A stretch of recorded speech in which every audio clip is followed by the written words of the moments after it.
Yo, what is up, everybody? Today we are live, and as you can see, I am going to be watching this episode with Caleb Hammer and Papa Gut. Let's hope YouTube doesn't give a strike or anything. Should be able to watch it, would hope. But yeah, we're going to be watching it, creating timestamps for Caleb Hammer to put on his YouTube channel. And so while that is happening, I am actually going to put in the tell everyone in the Discord community that I'm live. So if let's make sure the audio is working. Yep. We're gonna tell everyone in the Discord community, and so we can get more people in here, and then we'll start watching this clip or episode and make some timestamps.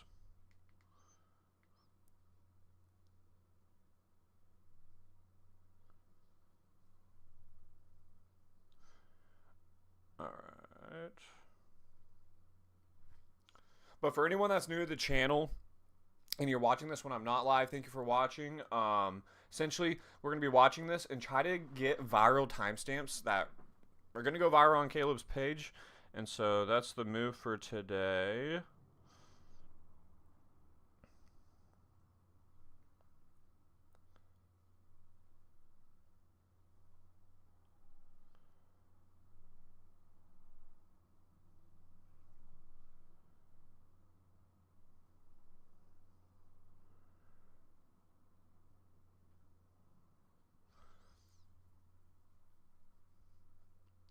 Boom, alright.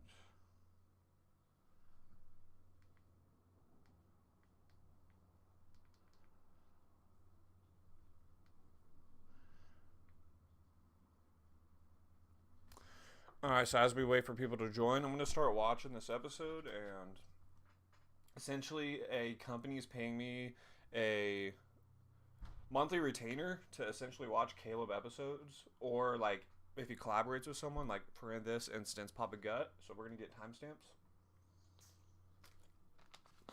There's like something on my eye.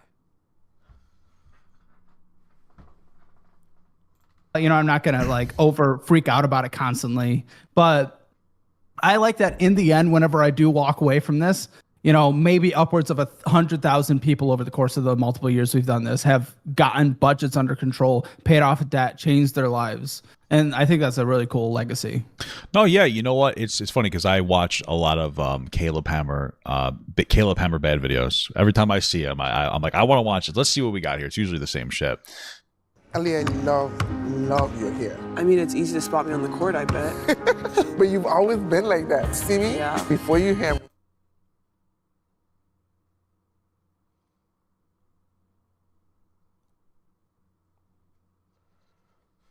Loki, need to get an ad blocker.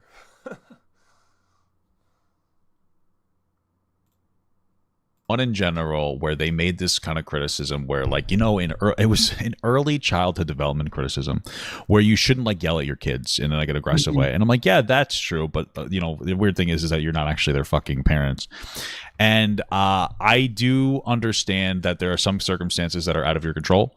But I also believe that everybody to some extent can pick themselves up by their bootstraps. And if you're actively engaging and you're open and you're putting yourself in a sphere or an area where they're going to give you aggressive, harsh criticism, you're mentally and emotionally ready for it. That's what you're going on there for. And I think it can work for some people. I think more people need to lean a little bit more on the bootstraps argument, to be honest with you, a little more than they are now. Again, lots of circumstances that you can't control. But I feel like you could always do better if you try harder, even if you're not going to do as well as somebody else. Yeah, there is the conversation in that where it's not everyone's going to be the same. And maybe, let's say for the majority, just for the sake of argument, don't do well with tough love. Great. Don't sign up for the show. Yeah, right. That's what I would say. Is there something there that we could clip? And maybe, let's say for the majority, is the conversation. Or even if you're not going to do as well as somebody else. Yeah, there is the conversation in that where it's not everyone's going to be the same. And maybe, let's say for the majority, just for the sake of argument, don't do well with tough love. Great. Don't sign up for the show. Yeah, right. That's what I would say. I agree with you 100%. No, I think it can be good. I like tough love when it's good. I mean, a lot of these people are at the point where like they kind of also already know what they're doing wrong. You know, they're coming Yeah. on your show. They know what they're doing wrong, and they just need somebody to yell at them over it sometimes. I feel like there's a little bit of that too. Somebody needs to kick them in the ass. Because as somebody who's stopped and started dieting 100 times, there's always that pivotal moment that's like, all right, and then you try to ride that wave, you know? Yeah. So I feel like you're I'm there too. you're the wave. You're the start of the wave. Have you been? Well, you said you're dieting. You're gonna exercise at all? We're trying to get into tennis Oh, okay, that's fun. together as a couple. Like I've played tennis on and off over the years, not very good at it, but it gets you running without sense. thinking that you're running. So Yes. Yeah, my It's like, wife hey- does. My wife does Zumba. That's her like exercise. She does Zumba Yeah. 4 days a week, 4 hours a week, and then I used to weight train when I was younger, so I've been doing that. That's my Yeah. thing. You have to learn to enjoy whatever you're doing. If you don't enjoy it, you're never going to be successful with it at all. You know, it has to not be exercise anymore. You know. also I see all those pop marts in the background. Is there any little boo-boos back there? No, you know what? I bought fake ones on accident. Spent $100 on 6 of them, so I haven't opened them yet. But I have a lot of crap back there. Oh yeah, Those are called the foo-foos, I think, Yeah, right? that's what they call them. You know, they call them. Yeah. Well, they were in the mall and they were $80 for a real one. So I was like, I'm not gonna fucking pay for that. And 40 for a fake one. So you want to know what? $17 a fake one could have been worse. You know what? I think that means the fad's already dying. The fact that you actually saw some in the mall to purchase. That's a good point. It's becoming too mainstream. It's becoming too cool. Yeah. Nope, I think it's perfect. That's true. All right. So Seen anything good? I mean, what is your I guess long-term goal? Like, where do you see yourself 5 years, 10 years? What are you thinking? It's interesting. I want to do this show for as long as I have fun with it. And now Well, let's do our clip right there. it's interesting. I want to do this So, let's turn off bold.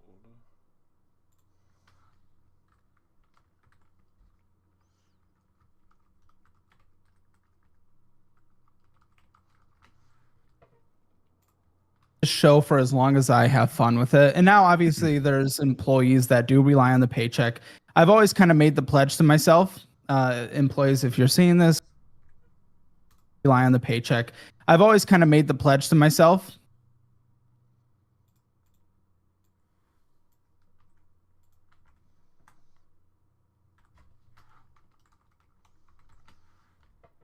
Employees, if you're seeing this, click off now. That if I ever decided to just stop, I would probably work an extra 6 months so that I can give them like an to just stop. I would probably, if you're seeing this, click off now. That if I ever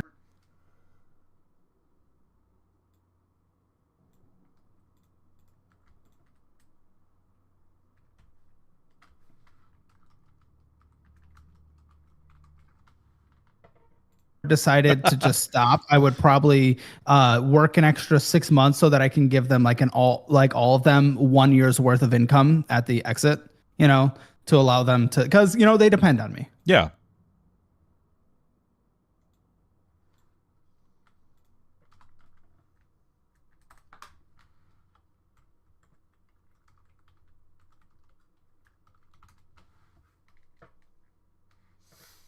That makes So, perfect sense. So that's the idea. Is that super attainable? We'll find out. Sense. So that's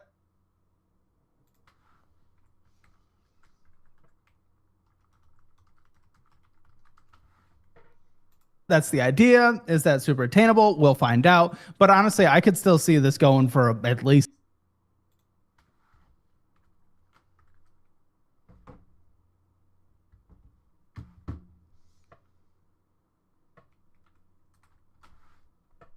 five years. Is that super attainable? We'll find out. But honestly, I could still see this going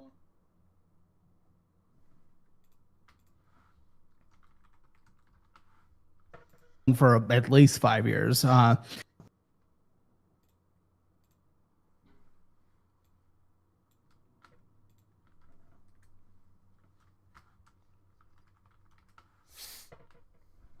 Yo, what's up, everyone? Or the one other person that's in here. What's up? What's up? If you have any questions about clipping or any of that, definitely let me know. But I am watching timestamps from this episode. So yeah, that's what I'm doing right now. So I thought, hey, might as well go live, right? The one thing I could see is maybe going from 3 episodes a week to 2. Mm-hmm. And it's not because they're necessarily hard to film, but they've become substantially. The one thing I could see is maybe going from 3 episodes a week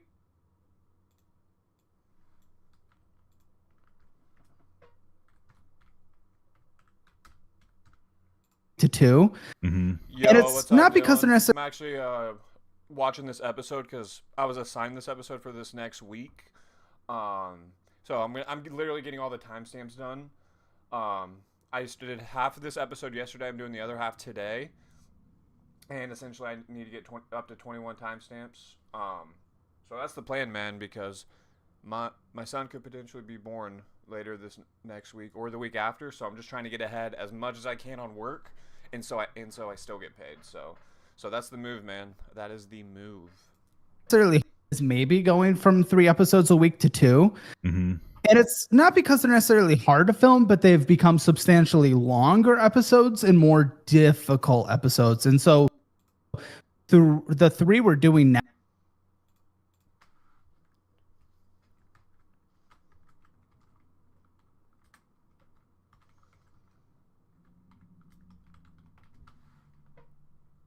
Yes, sir, man. Yes, sir. So I thought might as well go live.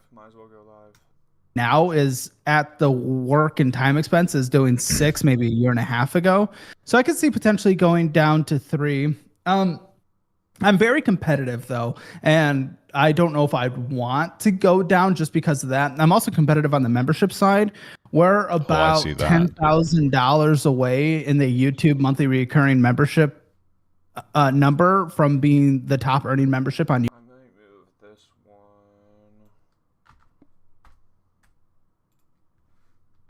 right here.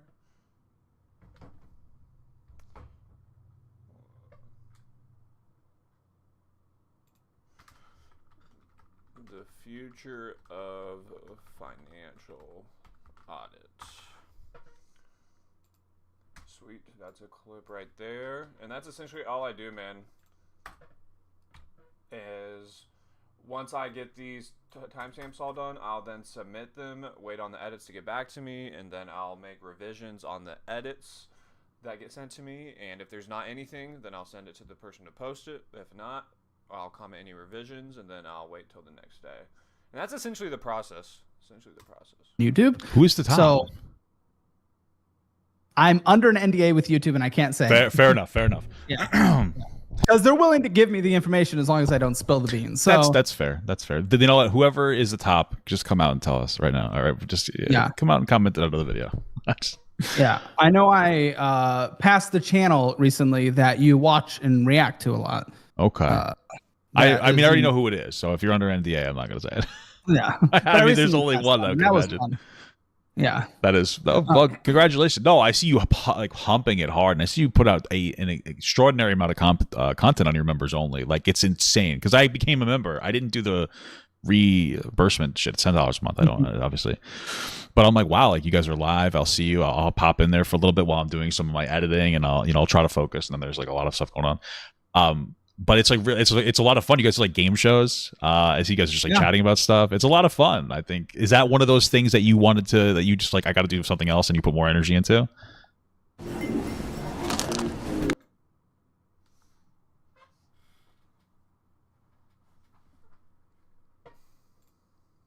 And it's super fun. It was competitive on the membership side, but also wanting to try these different contents. And behind the paywall with the most dedicated audience is sometimes the best place to do it. If any of y'all are new, definitely let me know in the chat, guys. Let's talk about clipping, any of that stuff.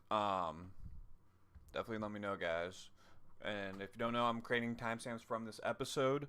So that's currently what I'm doing right now. So I thought might as well go live while I'm doing it. So yeah. You know, we kind of have almost like a Good Mythical Morning ripoff show called Fat and Fatter, where I just get to eat food, and that's awesome. We have a Behind the Audit show where we break down each episode of financial audits. The audience is loving that. We have a call-in show, so it's shorter segments, kind of like Dave Ramsey's show. So there's so much, and we upload 3 shows a day, Monday through Friday.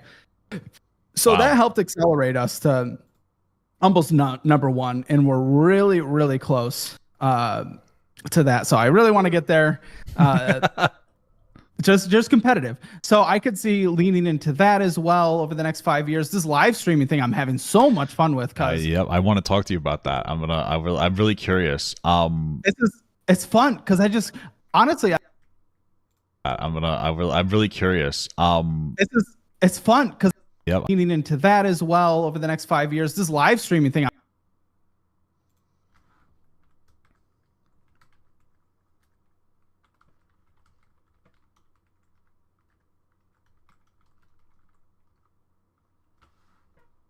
I'm having so much fun with. I could see leaning into that as well over the next 5 years. This live streaming thing I'm having so much fun with because Yep.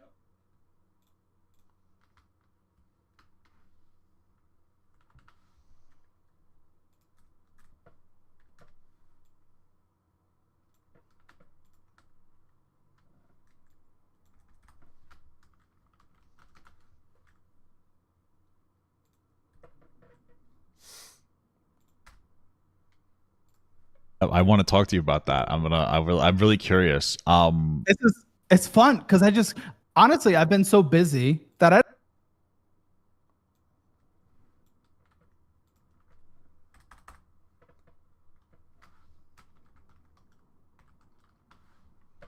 don't get to watch as much content as I'd like to. So it's an excuse to watch content, first of all. Two, it is lower effort. Oh, yeah. So it's fun. That's a beautiful. Listen, I Two, it is lower effort.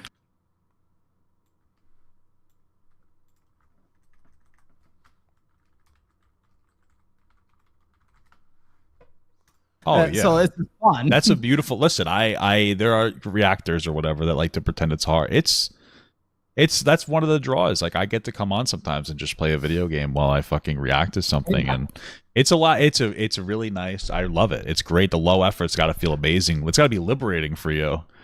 And I love it. It's great. The low effort's got to feel amazing. It's got to be liberating.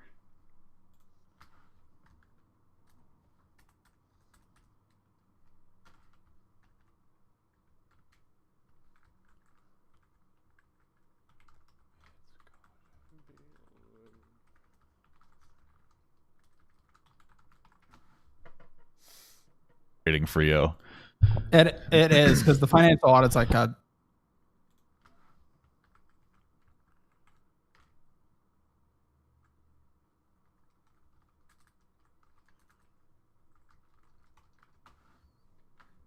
Feel amazing. It's got to be liberating for you. it is because the financial audit's like a just so much goes into it. And then I just come into this office, I just sit and I just go live. And I love the community engagement. It also boosts the memberships, but it's also and I just audits like a just so much goes into it. And then I just come into this office, I just sit and I just go live.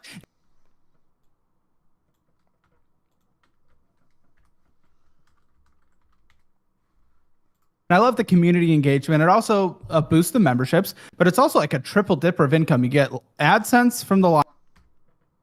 Also boosts the memberships, but it's also like a triple dip. Go live. And I love the community engagement. It also boosts the memberships, but it's also like a triple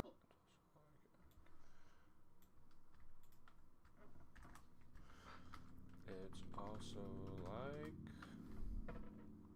dipper of income. You get AdSense from the live stream, Yes. subscribers from the live stream, then you cut it down to a VOD where you get AdSense on the VOD and a sponsorship on the VOD. And it's like Yeah, I saw that you were doing sponsor. on the VOD and a sponsorship on the VOD. And it's like Yeah, I saw that you. you get AdSense on the VOD and a sponsorship on the VOD.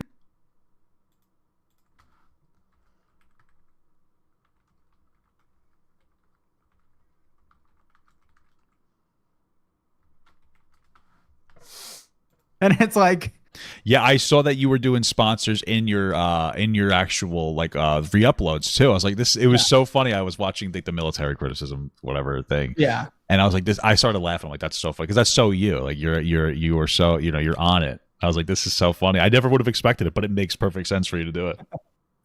It's fun, and if people find the value there by watching it, I'm happy to do it. That channel was repurposed. It was a highly produced show called Your Week in Money, where I would do kind of commentary on financial news, but highly produced.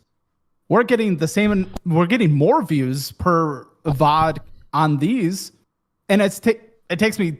It's just done live, it takes me 30 minutes instead of 3 hours. Yeah. So it's, I don't know. And I think people like the interaction with the audience. I love interacting with the audience. I think they love it's, I don't know. And I think people like the interaction with the audience. I love interacting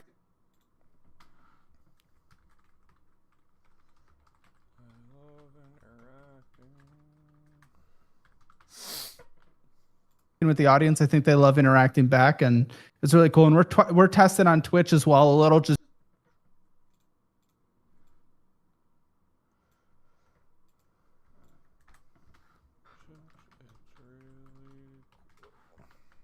dual streaming, mostly because people can gift a Prime sub, so may as well get that sense. free.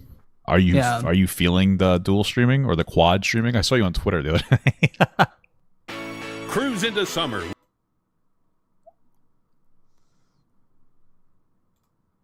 The test. I went off Twitter and kicked because just really no. Title for this could be live streaming is fun.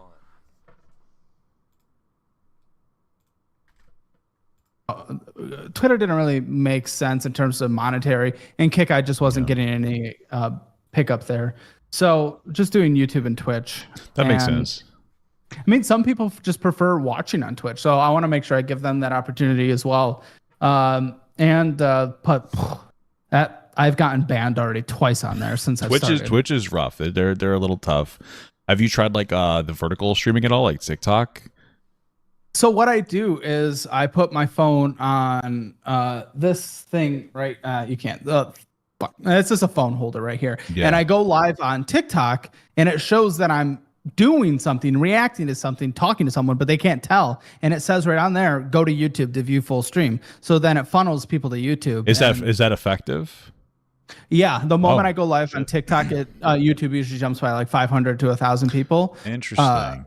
Which again, the TikTok, their earnings are just not good. Yeah, They're people horrible. can donate on there, but it's still kind of just meh. Because I've gone on there and I've gotten good numbers, but it's like there is no earnings, and then they'll give you like a bit. They don't really particularly care for React content, and I'm like, all right. Like, I mean, they'll start shadow bit. Well, they don't even shadow bit. They tell you we're not going to promote you because you're. So maybe that's something I should consider. I'm just like, I don't even, my streams aren't even necessarily like my product right now, so I don't really advocate for my streams. Maybe like I should. I'm more like do the videos. I try to like edit them up a little bit in post, and like I said, my wife enjoys that. She thinks it's like hot, like it looks nicer, it's more professional. She really is into that. And then part of me is like, well, kind of like, too many thoughts, you know what I mean? But maybe that might not be a bad idea. Me doing something like that. That's interesting. I never thought of that. Well, the membership's probably helping, right? Because I can almost never catch your lives live, and what I end up doing is like, if I want to watch your live that you did earlier in the day, since I'm a member, I just watch. Oh yeah, they help. I think my live stream revenue overall is like a third of my YouTube income, whether it's the ad revenue or the membership or the donations. So like, it helps. That's why I've been thinking like, do I want to make my thing more of like not a show? I wouldn't change anything about the aura of it, but do I want to just go live and then leave it up? And let the ad revenue run, because they did a huge ad revenue boost, and then use the other channel as just like a segment dump channel. That's a thought, but I don't know. I don't want to make any big thoughts or big changes, and Yeah, I'm always a big advocate for the YouTube membership because I think it provides greater stability. Because ad rates are up and down, sponsorships are up and down, even just whether or not they're especially for you where it's so topic based, so relevant in the culture, and it really helps that stability. No, that's a good point. I didn't actually think about that. I appreciate the input too, because I'm just like, I'm fucking racking my brain over something that's probably just like so unnecessary. But if I don't think about this, it's going to be something else. I can't help but think about some kind of thing. But that makes sense. Yeah, it is very topic dependent. I've been lucky this year because it's been like there's some stuff that doesn't do well. So I sometimes like it when it's not doing well, because then I get to talk about stuff that's different. Even if it doesn't do as well. Like I like the conversations. I love the conversations. Yeah, I'm actually curious about that because, as someone that's getting into live streaming, I'm so analytic focused on everything. That's just how my brain works. It's not always the healthiest. It's not always the best if you want to be creative. But I'm always watching my live views, and I'm curious how I you never look at my do live. when. Well, there you go. That's smart because that's what I was about to ask. I don't even Because bother. It stresses me out sometimes. okay, because for the longest time in this conversation, you were sitting at 350 versus your usual 500, and I was like, I don't even think no, my it's not 500 is that. even usual anymore. It depends. I'm so sporadic with going live that like people just stop in when they go to stop in. So I stopped looking. I stopped looking at it because and one of the big things is for two reasons, because I'll get upset when the views are low, and then I get upset when the views are high.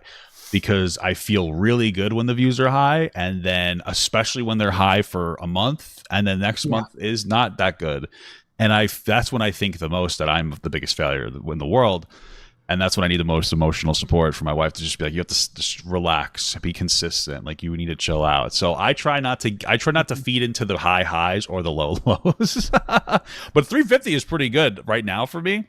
I think that's solid. I'm happy with it. Like I'm not upset with it. But I try not to look at it.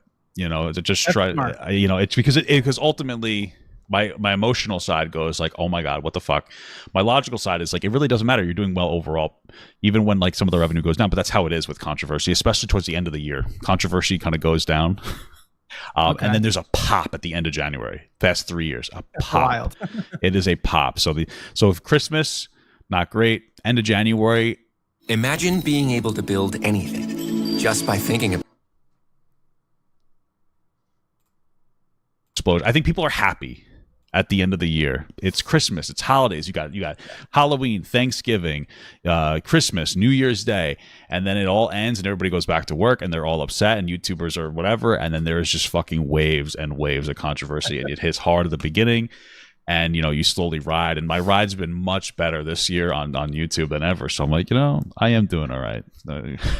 Try not to I will freak out. say, I don't know how many creators you talk to, but in terms of creators that I've like either been in like some like they kind of mentored me and whatnot, every creator seems to have the same like when everything's going well, you feel good, but the moment it even drops by 5%, you're like, oh, okay, game's over. I have to get back to like having a career outside of YouTube. Like you just think it's done, and that just happened for every creator I've ever talked to. You have those feelings too? Oh my goodness. My fucking employees hate me when we have a 10 out of 10 upload because I'm like, okay, we're closing shop. We're done. Or the company no longer exists. There's no way we're going to pay the bills this month. Okay, good luck. That's just how it is. In the office. That's how I feel. It's funny because I've been having a few more 10 out of 10s lately. Like today, the one I posted is 10 out of 10, but it's like it's a little different. Like I'll usually do drama. Today I found some weird AI video where it was full AI. It was an AI script. It was an AI voice, which was a pretty good AI voice. It's AI, pictures on the screen, and it's like probably the worst video I've ever seen for like young men. It's like incel bait. It's like women are fucking terrible. So like I talk about that stuff a lot, but if I don't talk about something through drama, obviously my stuff goes down. But I enjoyed it. I knew it was gonna be a 10 out of 10, and then you get the 10 out of 10 waves anyway. It's a couple of you'll have your 10 out of 10 month, and then your next month will be it'll be a pop. So but that human emotion though, when it happens, it does feel apocalyptic. It does. I don't know why. Doing short form content's helped me feel good because I'm like, okay, this is a 10 out of 10, but I could still be productive maybe if I could just get the right clip out there, Yeah, I will say, just because I see somebody in your chat, just for context, like 10 means it's performing 10th out of your last 10 uploads, so that means it's performing the worst. One would be incredible. You're just riding a high. Oh yeah, especially when you're like one. Yeah, those are like the fucking crazy. It's like, oh man, I'm doing so well, and then it's you unintentionally. It's hard. You're still a person, so you feel like, oh yeah, I'm fucking awesome. You're 1 out of 10. Like, I'm the fucking greatest creator, and then you get 2s and 3s and 4s. You're like, all right, I'm still right, and then it just slowly goes down. It's like, all right, I'm the worst fucking creator ever. I should just finish myself. All right, so yeah, I can't see you retiring. Honestly, I don't think that even if you retired this show, I feel like you'd still do something. Oh yeah, I'd be too bored. Yeah, you seem like you're a content pumper.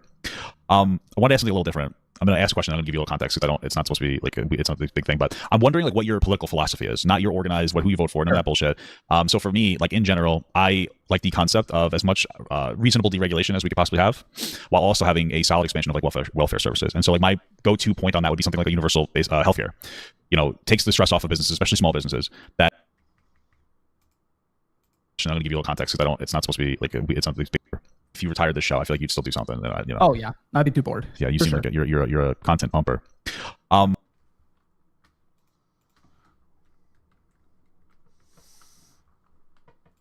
want to ask something a little different. I'm going to ask a question. I'm going to give you a little context because it's not supposed to be like it's not a big thing, but I'm wondering like what your political philosophy is, not.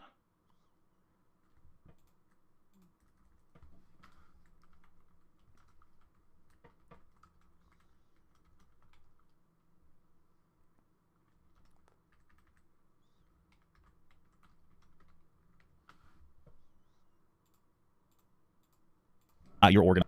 that have to provide health insurance, and it can be difficult for them to grow, and big businesses which are just going to start automating more faster because they don't want to pay the fucking insurance, and then putting it onto like have the government run it in some capacity so that it's easier and stable, but still have like an expansion of welfare so people have access to healthcare. And it's like that's my question. Like, what is your political philosophy to healthcare? And it's like that's my question. Like, what is your political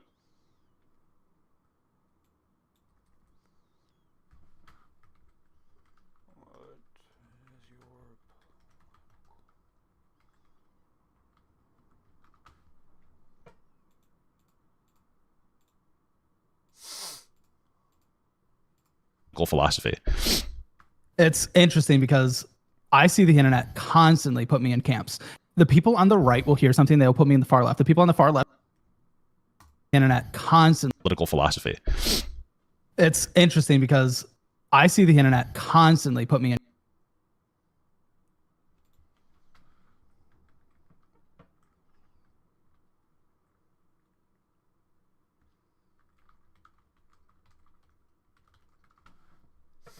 camps.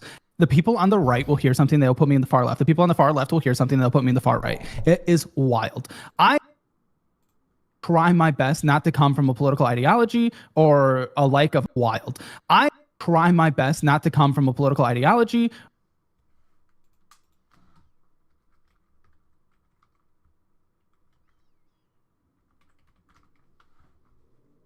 or a like of a political party or a politician, because what I see so many people do, and Idea.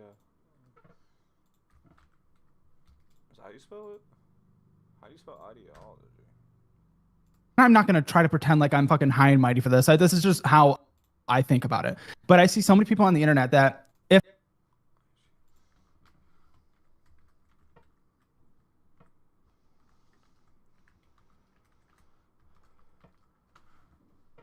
they're a Democrat, they're whatever, when a new issue arises, they have to have their opinion come from the place of I'm a Democrat. And I hate that. I never want to have an opinion on something like that. So what I try to do if a new, and I hate that.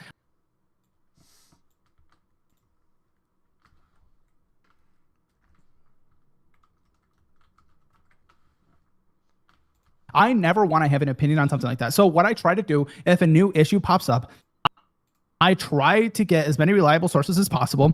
I try to do if a new issue pops up. I hate that. I never want to have an opinion on something like that. So what I try to do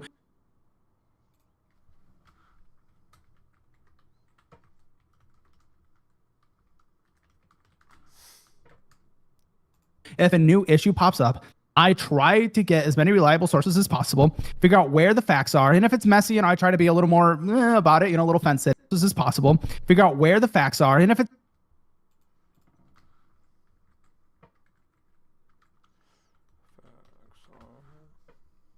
messy, I try to be a little more about it, a little fence city. But if it's actually like solidly, there's proof about it, a little fence city. But if it's actually like solidly, there's proof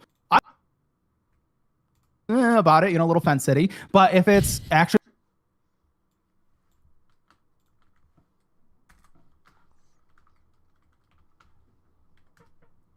like solidly, there's proof, I will go to whatever perspective, opinion that is, whether it's a left-leaning opinion or right-leaning opinion. I will go to whatever perspective, opinion that is, whether it's a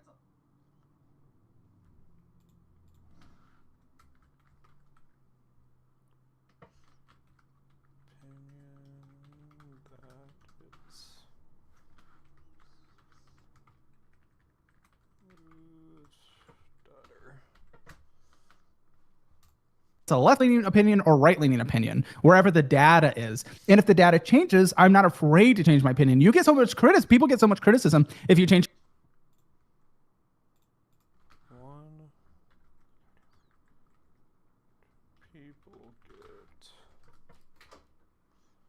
your opinion on a political issue. They call you a flip-flopper. Afraid to change my opinion. You get so much criticism. People get so much criticism if you change your opinion on a political issue. They call you a flip-flopper. That doesn't make sense to me. There's only one way to be right. We've got passion, we've got determination.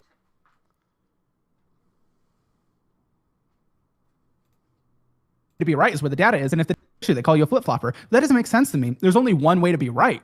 And the only way to be right is where the data is. And if the data does change, if new information comes out, go to where that is.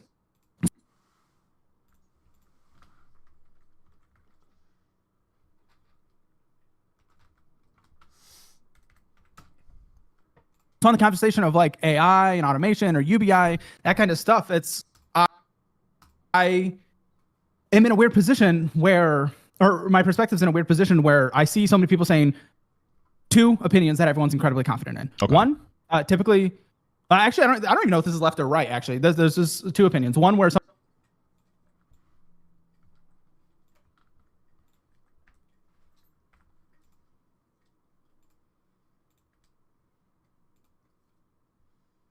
says, okay, AI is going to automate jobs and we need to have some kind of universal basic income. A lot of people are going to be losing jobs and we're seeing jobs lost now. And then there's the alternative side that people are equally as confident on, where they're like, every time we've had some kind of new technology, when it comes to farm equipment, when it's come to manufacturing, whatever it might be, automation, we humans naturally find a way to use to focus our our energy and whatever our purpose into a new line of work that is monetizable. I guess that's just where my head is. But when I think about AI, because there's just so limited facts, I just say, I don't fucking know. It's a hill. It is a weird hill where once we hit AI automation up there that can do a lot of jobs, we don't know what it looks like on the other side. It could go either way. All of a sudden, maybe humans aren't needed, or we do what has been done historically and humans find the next thing that we all go into, and specialize in, that humans are best at. Because it's a simple, nobody knows the truth, but everyone is equally confident on both sides of that argument. I assume at some point in humanity's history, I don't know if it'll be in my lifetime, I assume at some point that we'll never need to do anything other than just what we're passionate about. Yeah, that's like the end game potential goal, is that technology works for everybody and not just like some of the people who are the producers of it. At that point, either it's a different economic system where like AI is producing needs, so you just get unlimited needs. I don't even know how would work in that situation, or maybe a UBI will be necessary. But I don't know if that's in my lifetime. A lot of the conversations I will say right now when it comes to AI, and a lot of people use the tech market as people are getting laid off and getting replaced by AI. I've tried to deep dive into the data as much as I possibly have been able to on this topic, because it also comes up on the show. And the tech sector is the second highest laid off sector in the country this year, the federal government being number one. But about 250,000 people have been laid off in tech. However, a lot of it more has been a shift to the focus. So those companies are no longer focusing on what they were 5 years ago when they hired these people during COVID, during the mass hire 4 years ago. And there shifting more towards the AI focused things. And they're actually still hiring people, but for AI, and those other people aren't translating over as much, and they're kind of cutting ways there. But there's also the conversation of there's been some anecdotal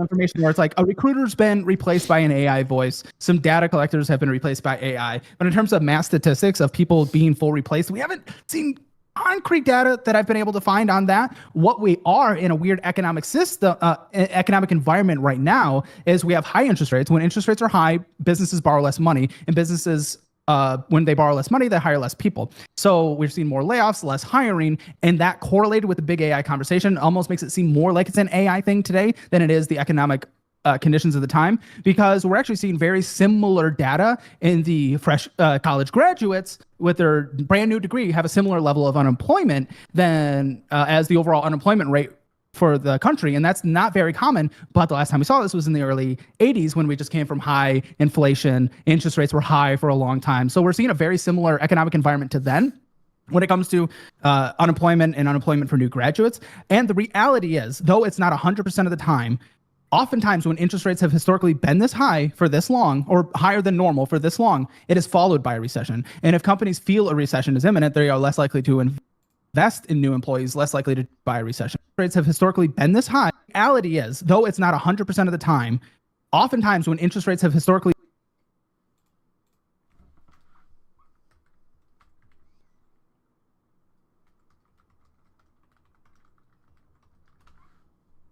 been this high for this long, or higher than normal for this long, it is followed by a recession. And if companies feel a recession is imminent, they are less likely to invest in new employees, less likely to do the mass hiring.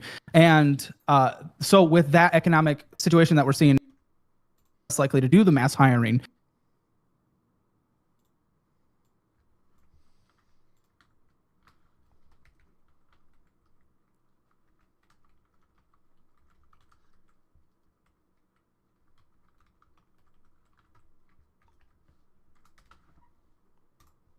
And so with that economic situation that we're seeing now in the environment, along with all the news of AI, it makes it feel a lot more AI replacement than we're statistically seeing in the marketplace. However, I have no doubt in my mind that we're going to see a lot of humans lose their job with AI in 5 to 10 years. I think we're just seeing less of it in 2025 than we kind of hear on the internet, because right now we're just seeing a lot of heavy everything gets economic. very sensationalized. Absolutely.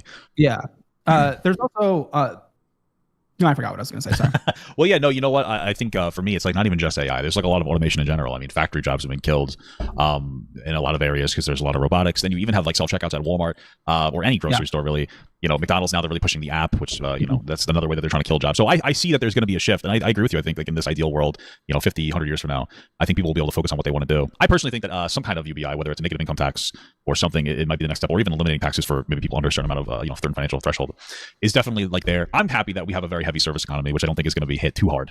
And not in the same way like fucking China. Once they start automating over there, I mean, most of their GDP comes from, I'm pretty sure, goods. So that's one of the good things. And I also look at AI a little bit like a calculator. Like I feel like if you have a fundamental understanding, I've seen people talk about how they can diagnose problems, whether it's in the medical field or even like HVAC techs or electricians with AI, and then they look it up, it makes their job easier, and then they can just implement whatever it is that they looked up. So I'm hoping it turns into some kind of calculator, for a lot of different people to be able to use in a productive way. Yeah. I mean, I definitely like using it as a search engine these days. I try not to use it as like a critical thought or because, if you start replacing that, then you just lose that skill. But using it as a search engine or like data gathering, as long as you're at least verifying the sources, because that is important. A lot of people just take it without clicking on what the sources are that they pull from. I want to make sure it's from some good sources. Sometimes like you'll see that it pulls from like a Reddit thread as a source, and I'm like, okay, I don't know. I looked myself up on Grok and it said my name was Maurice Gutierrez.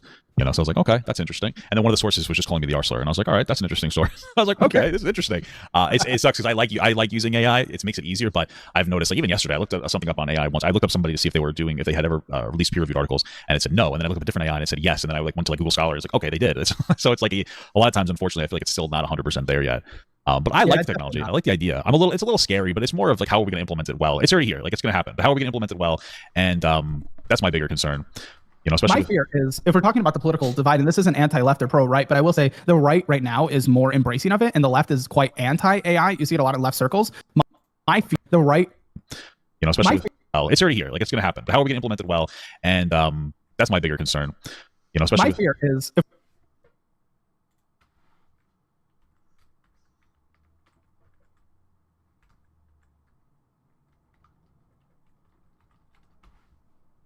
we're talking about the political divide, and this isn't anti-left or pro-right, but I will say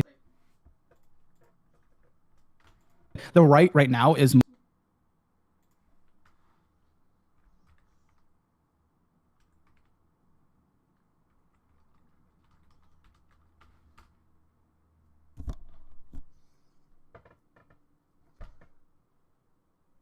more embracing of it, and the left is quite anti-AI. Anti-left or pro-right, but I will say the right now is more embracing of it, and the left is quite anti-AI. You see it a lot in left circles. My fear for those on the left is AI is coming. AI is here, and especially from a national security perspective, we are fighting. We are racing China. So like the United States is fully embracing AI. To go so against AI, I just fear for them in the overall workplace or in their political setting. If they're really going to push against AI and they refuse to use it, I don't think it's going to be helpful. No, you need to learn it. And if they're really going to push against AI and they refuse to use it, I don't think it's going to be helpful. No, you need.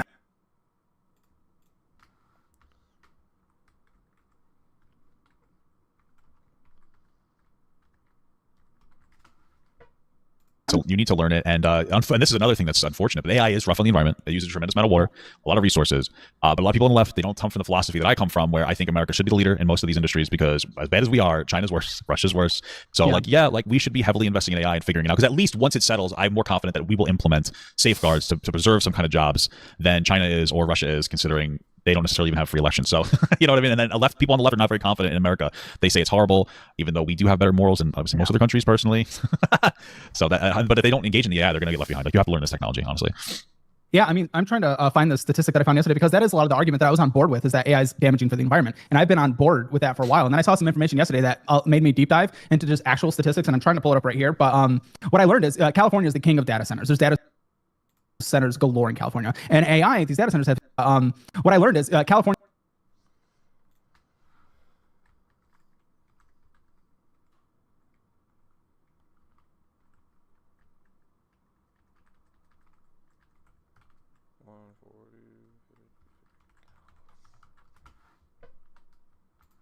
California is the king of data centers. There's data centers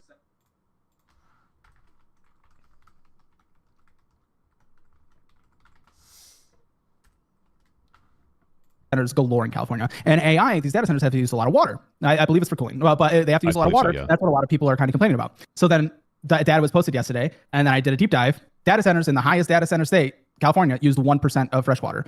Okay? And then I did a deep dive. Data centers in the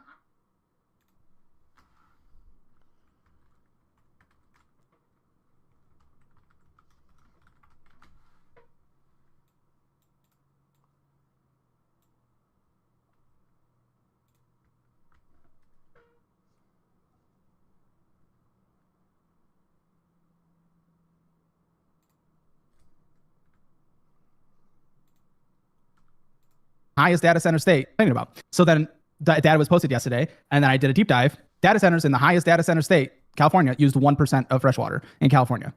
Growing alfalfa, 0.1% of California used 1% of fresh water in California. Data centers in the highest data center state, California, used 1% of fresh water in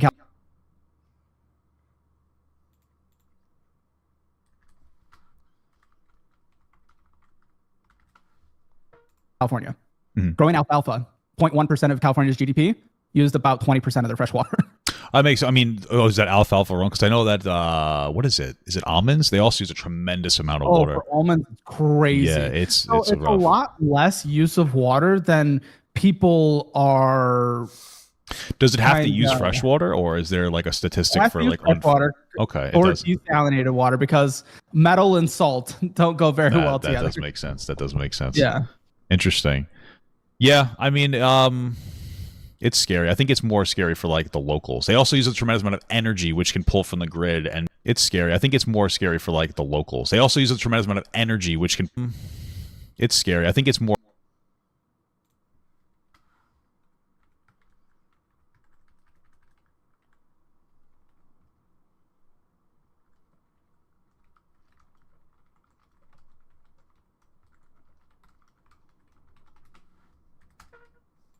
More scary for like the locals. They also use a tremendous amount of energy, which can pull from the grid and make it very difficult for local, especially in the heat, to be able to have like air conditioning. I understand the issues with it.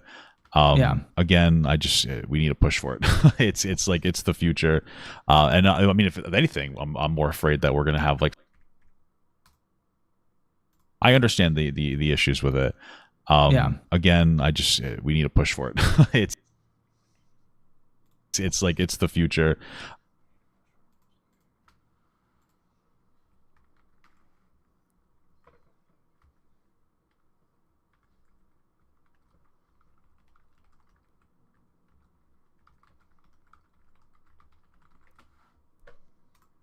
And I mean, if anything, I'm more afraid that we're gonna have like fucking AI gooning robots that are gonna be able to like talk to people, and young men are just gonna start fucking machines instead of trying to put in the work to find a girlfriend. I'm not even like kidding. I feel like we are a decade or two away from something that can emulate a person well enough for a young man to fall in love with it and to have sex with it and to like never want anything else. And I know people will say things like, well, AI doesn't think like a human being.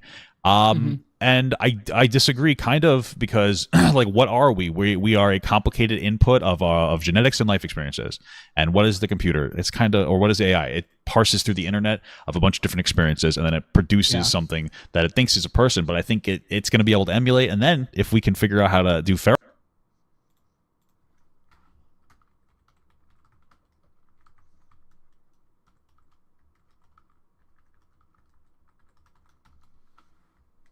hormone releases.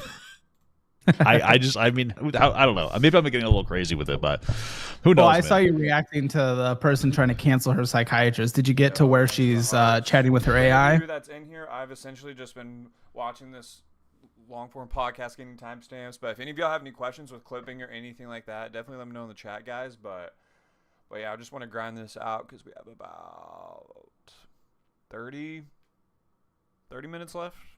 So that's why I'm just trying to grind this out as much as I can, because I want to get this all done today. Yes, you know what it is? Like, I've been hooked on that. And I'm trying to save it all to make one big video, but I finally decided I'm going to release it because every day I'm like, okay, let's get another 20 minutes in of like, what the fuck, this woman is crazy.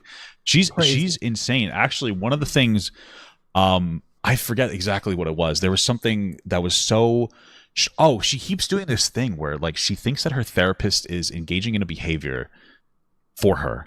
Actually, I know he was doing this to me to twist me. And I was like, not for nothing, but like that is so similar to like the more male behavior of seeing a woman that might be dressed with a low cut shirt and being like, she's doing that for me, and then sexually harassing her. And it's like, this is just the feminine expression of a really toxic male behavior where you think somebody is existing and doing something for you when you're not. Well, if anything, the therapist is probably doing the opposite. But like, they're not trying to invoke a response, but you're applying that to yourself to justify, like drastically overstepping a boundary. And it's like, honestly, it's predatory. Yeah. Oh yeah, no, absolutely. That was incredible. That was my favorite thing I've done in a live stream is reacting to her content so far. Me too. I didn't even play a game. I got like 4 hours on it. I got the data. It's 0.7% of California's water consumption, where agriculture in California, which I believe accounts for 1% of their GDP, is 60% of their water consumption. So it's a lot of the argument. And again, this is more on the left right now, is 60% water consumption. I got like 4 hours on it. I got the data. It's 0.7%.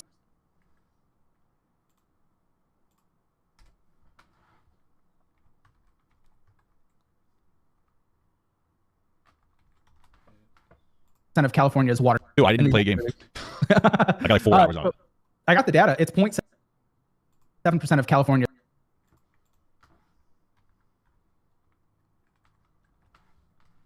Is water consumption, where agriculture in California, which I believe accounts for 1% of their GDP, is 60% of their water consumption. So it's a lot of the argument.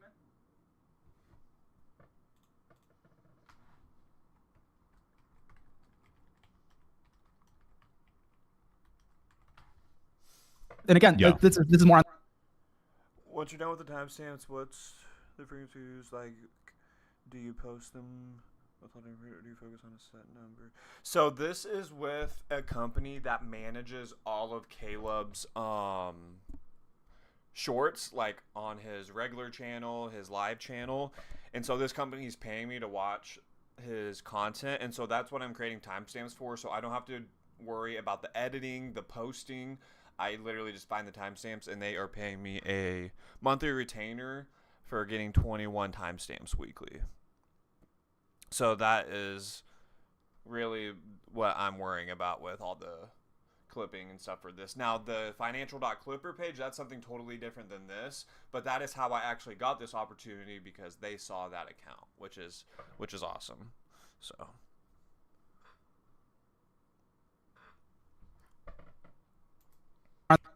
is 60% of their water consumption. So it's a lot of the argument. And again, this is more on the left right now because the left is a little anti-AI, the right is more pro-AI, whatever. Again, that's not taking a political stance. I need to make clear. But they bring up the argument that it's hyper damaging to the environment and it uses a ton of water from the community.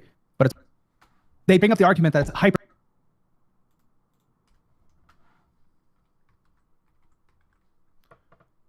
Yes, sir. Yes, sir. Whatever, again, that's not taking a political stance. I need to make clear. But they bring up the argument that it's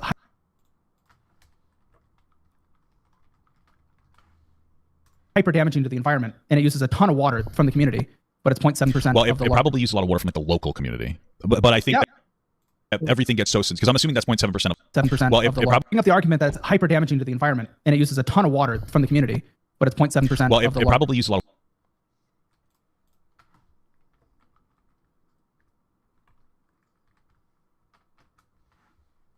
water from like the local community. But I think that everything gets so sensitive because I'm assuming that's 0.7% of like the entirety of California.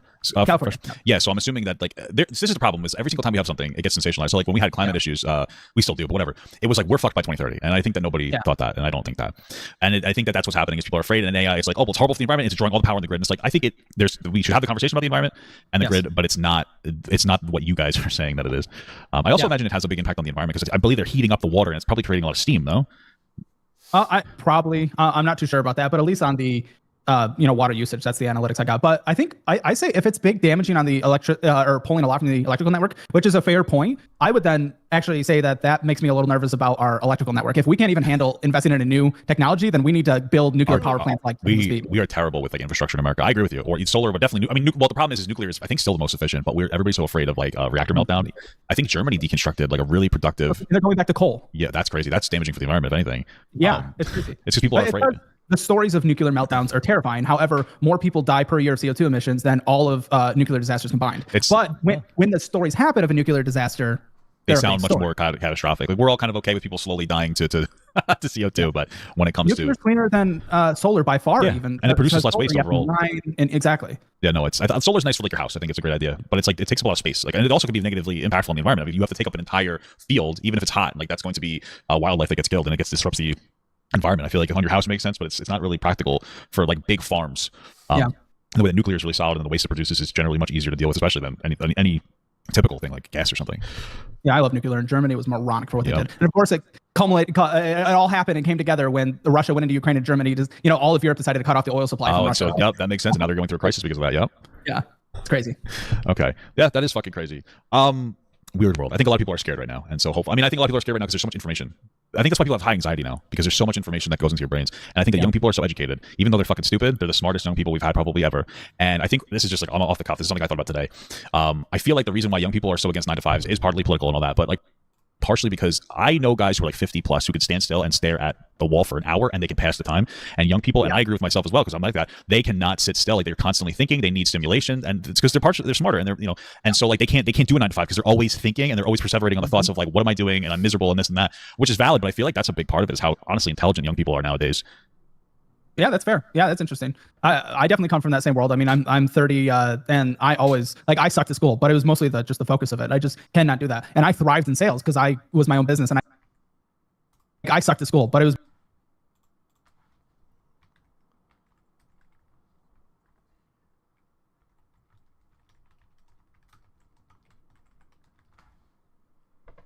mostly just the focus of it. I just cannot do that, and I thrived in sales because I was my own business, and I got to just make these calls, have these conversations, do all these things that I got to do. So I mean, I am not editing right now. I'm just getting timestamps. But if you're needing editing for clipping, you could check out Opus. That's linked in the description. You could check out Premiere Pro. CapCut is also a very good option that is free. You could use the TikTok application if you like new captions. Those are all my recommendations. I'm sure there's other ones out there as well, but those are the ones from my experience that I have used with clipping.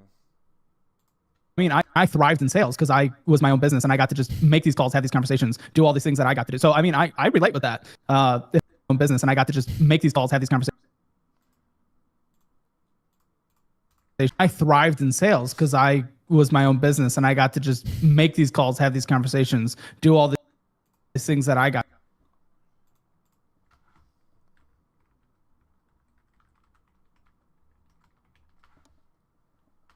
to do. So I mean, I relate with that. If it was just a normal desk job of going through numbers, I think I would suck and probably be. If it was just a normal.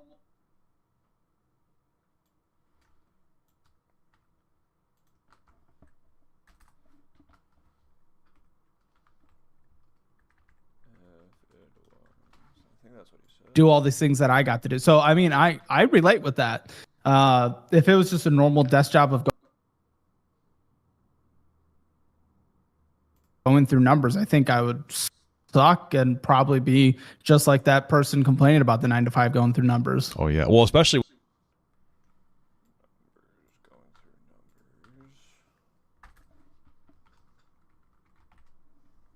with the additional fact of like, I'm willing to put in a tremendous amount of effort into something that I feel like has a really good shot of yielding a lot. So like my own YouTube stuff. But when you're just working a desk job, I mean, like if you work really hard for 5 years, you might get a really good promotion. But like it's not a 1-to-1 of like effort generally equals success. It's like, okay, hopefully someone recognizes me, and I think that's another thing for young people as well. Yeah, no, for sure. I also have a problem on the other side, though, where they're like, well, this isn't how humans are supposed to live. And I'm like, okay, sure. Well, there's no way that humans are supposed to live because we're just kind of born and die. Like we were fucking in caves a few thousand years ago. There's no like how we're supposed to live. But there is no other time in human history where 149.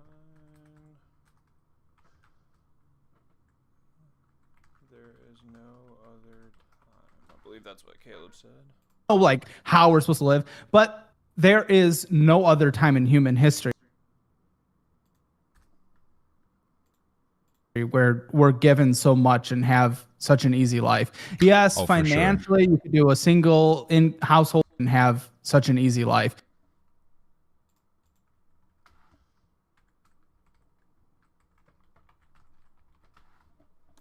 Yes, financially, you could do a single in household income stretch further in the 50s. Absolutely, for sure. But even still, the job that person was going to in the 50s, well, I would borderline hang myself if I had to go to the car factory and smash. Well, I would borderline hang myself if I had to go to the car factory and smash together metal. So like it is still so much easier today than ever before in human history, especially as an American. Like it is still so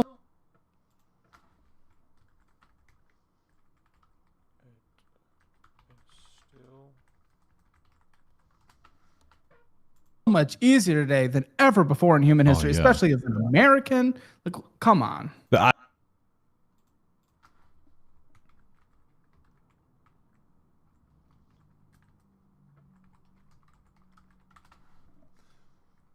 gonna go back to 148. 50 plus who is partly political and all that, but like partially because I know guys who are like 50 plus who could stand still and stare at the wall for an hour, can smarter, and they're and so like only not fucking stupid. They're the smartest young people we've had probably ever. And I think this is just like I'm off the cuff. This is something I thought about today. I feel like the reason why young people are so against 9-to-5s is partly political and all that, but like partially because I know guys who are like 50 plus who could stand still and stare at the wall for an hour and they can pass the time. And young people, and I agree with myself as well because I'm like that, they cannot sit still. Like they're constantly thinking, they need stimulation, and it's because they're smarter and they're and so like they can't do a 9-to-5 because they're always thinking and they're always perseverating on the thoughts of like, what am I doing, and I'm miserable and this and that, which is valid, but I feel like that's a big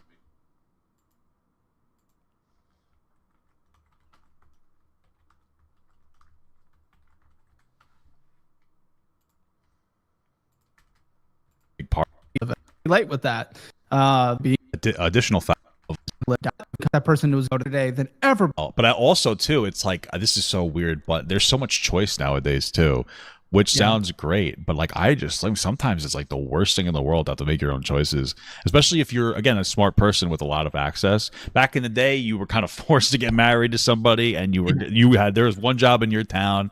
And so you were going to get married to this girl and you were going to do this, and it didn't really matter. And I feel like for some people, there's probably a solace in decisions being made for you. So, I mean, like what a struggle though, having too much choice, being a little too comfortable, being too intelligent so that you're bored, like it's probably the least biggest struggle, but I can kind of understand where some of it comes from. Well, and we kind of forced them to make that choice at 17 and 18 because that's horrible. We just like shove, you have to go to college, you have to go to college, you have to go to college. Yep. And if you don't know what you want to do, if you don't know what you want to do, you should just go to college, which can be good for like a 2-year liberal arts degree. But I wish they would have pushed trades harder. I think that they should have pushed people, especially now. My understanding is in the next 2 years, we're going to have a shortage of like 550,000 electricians by itself. Oh, sure. And so like I think trade jobs are amazing. They're harder to automate, electrician, plumber, HVAC, and they pay well. And I wish that some administration would be like, listen, we'll pay for your trade school and we'll pay you even more if you'll go to a different state if they need electricians or plumbers or this. I would. That's something that I could really get behind, the expansion of the trade industry, especially. And that's something, because I know young men they swung hard for Trump. That's something I think young men would have. That's a young man policy. Trade jobs are for young men. Like women can do them too. That's fine. But men like trade jobs. They tend to gravitate towards them. Big expansion of trade jobs. Really good jobs in 2 years. I think that really. I would love to see that because I feel like young men are struggling and they're lost nowadays. It's a rough time. Yeah. I really think it's a rough time for men. What we're seeing. I want to introduce you to this platform called SimilarWeb. The statistics of college enrollment, it's heavily swung towards more women are in college than men, and it's men are going to trade school, so they certainly lost nowadays. It's a rough time. Yeah. I really think it's a rough time for men. What we're seeing in the statistics of college enrollment, it's heavily swung towards more women are in college than men, and it's men are going to trade schools. in the statistics of college enrollment, it's heavily swung. I think it's a rough time for men. What we're seeing in the statistics of college enrollment, it's heavily swung towards more women are in college than men. And it's, men are going to trade school. So they certainly are doing that for sure. And more women are going to college. And unfortunately, this past week, we saw men that graduate with a college degree have the same unemployment rate as men that don't have any degree. Whereas women with a college degree are headed towards record low unemployment. So I wonder what degrees they tend to gravitate towards. Are the women gravitating towards like educated service degrees? The hypothesis is women are going to more recession resistance things like healthcare, not recession proof, but recession resistance. And men have heavily this past decade gone towards engineering, and whether or not it's because of AI, but for sure because of lack of hiring, people aren't hiring in tech right now. So a lot of people are graduating without job in a job sector that is not hiring. And there's also we learned this in Alive. I mean, studies have suggested that men hold out for a job more post-college to get their dream job and a job that feels like they're providing value, where women are happier to compromise at a job outside. I'm actually surprised with that one. That's interesting. I know, me too. What are these guys graduating with? Because we were talking before, and the undertone was that like tech jobs are more specialized now. They want AI. They don't just want your cybersecurity job where you're basically sending out fucking phishing emails to try to crack holes into So is that part of it too? Like they're getting engineering jobs, but are they engineering jobs? Are they just like if you're science, like what degree do they have? Is that part of it, or we don't know the specifics yet? I don't know the specifics on that, but in terms of just like the general engineering coder, that's not what everyone's hiring for. It's like experienced AI people. That makes sense. They're getting hundreds of thousands of dollars salaries. One of the highest paid product managers at Google is like multiple millions working in. It's crazy. Yeah, I also can see how like some of those tech jobs, are they even something that necessarily value formal degrees, or is there training courses that are more productive for those? I mean, I wouldn't know. It's so short term. I feel like everything's shifting so rapidly. Yeah, I mean, 3 years ago, in the best employees market we've ever had in the history of humanity, as far as I could tell, honestly, if you had a degree or certification, you could walk in and get most any job in tech. We're just watching timestamps. If y'all have any questions regarding clipping, anything like that, please let me know in the chat. I'm just trying to grind out the rest of this episode. Watch half of it yesterday, watching the other half today, and getting as many timestamps as I can. Well, not really, but you could go and get a job. Tech was over hiring. They were competing with each other. And that's a hard part of why we're seeing lots of layoffs right now and less hiring in tech is because tech overhired a few years ago. And right now they're, kind of rebalancing. They're trimming the fat. That makes sense. Yeah, now your degree needs to be more specialized. Your certification needs to be more specialized. Just holding the degree itself doesn't pull the weight that it did before. That makes sense. I mean, we always need more social workers. I mean, the job could be paid better. I think that's a problem. I think for more feminine leaning jobs, they tend to be undervalued in my opinion. I think social workers and nurses nurses do well, but that's a lot of hours. But we could probably pay those people better. It's the unfortunate thing. But then more masculine leaning jobs like the tech jobs, they pay a lot, but.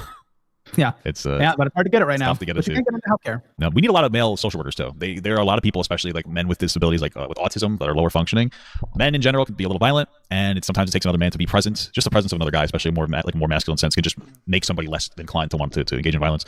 And then sometimes you need somebody that can engage in a takedown, routine as a big guy or even a regular guy. Yeah. So, I think I don't have a whole lot left. I had you for 2 hours. Sorry, by the way. If you have to go, you can bang out. Okay, cool.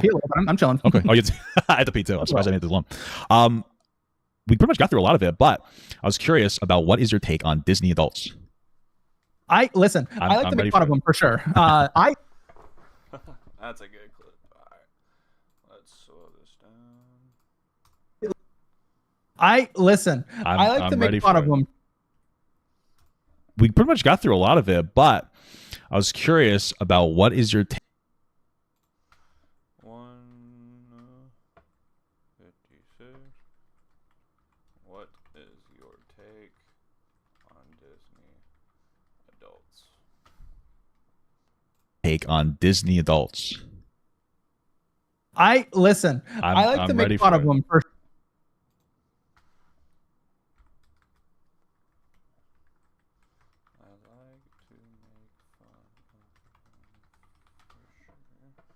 Sure. I've only been at Disney World once, and I know you and your wife are Disney. Love Disney. Oh, yeah, I don't know if you're Disney adults, but you love Disney.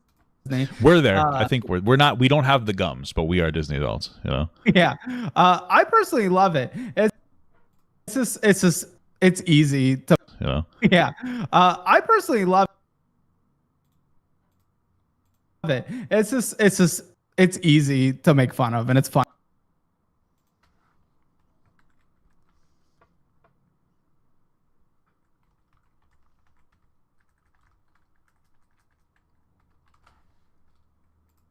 I personally love it. It's easy to make fun of, and it's fun to make fun of. So that's pretty much it. I think, a lot of the people on the show that I've called out, like they're willing to put Disney above paying for their own kids, future, and at that point, that's where I'm much more against it. But if you can afford it, it's fine. It's fun TikTok cringe to make fun of. But it's fine.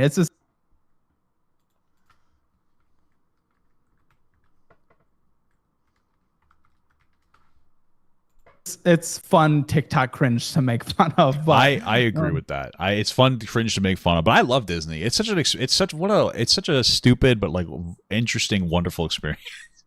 Like it's such a stupid but like interesting, wonderful experience. I love Disney. It's such it's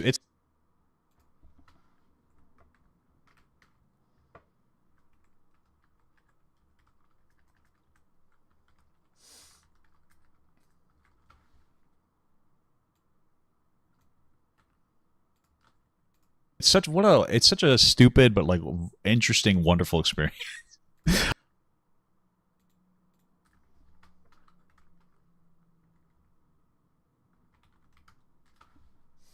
Like you walk into a whole different world where they kind of like try to seamlessly create this different worlds in that world for you to engage in, and we've always had a lot of fun. It makes my wife happy. I fucking love Disney. It's so gay. It's so cringe, but I fucking love Disney. It's such a great experience. I went before they opened Star Wars, and I really want to go to Star Wars. In MGM specifically? Because they have actually, I don't even know where it is. I just know they have like a whole Star Wars town inside of Hollywood Studios. That's what I guess they call it now. It's really cool. It's very immersive. It looks really good, and there's multiple like really fun Star Wars rides that are a great time. It's a great time. It's just expensive, I know, that's the brutal part. It's a great time. It's just expensive,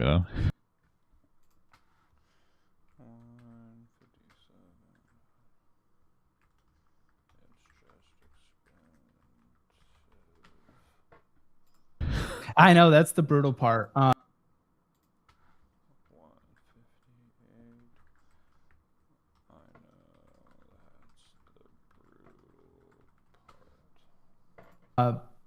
No, but I mean, I like Disney. Now, honestly, I prefer roller coasters and water slides over the actual like park thing. So I still prefer going to somewhere like Cedar Point, the best roller coaster park in the world, because that's what I'm all about more than the theme. So, but I still like Disney. Disney's fun. That makes sense. I like a good theme. My wife loves roller coasters. We got to get our weight down to be able to fit on more roller coasters.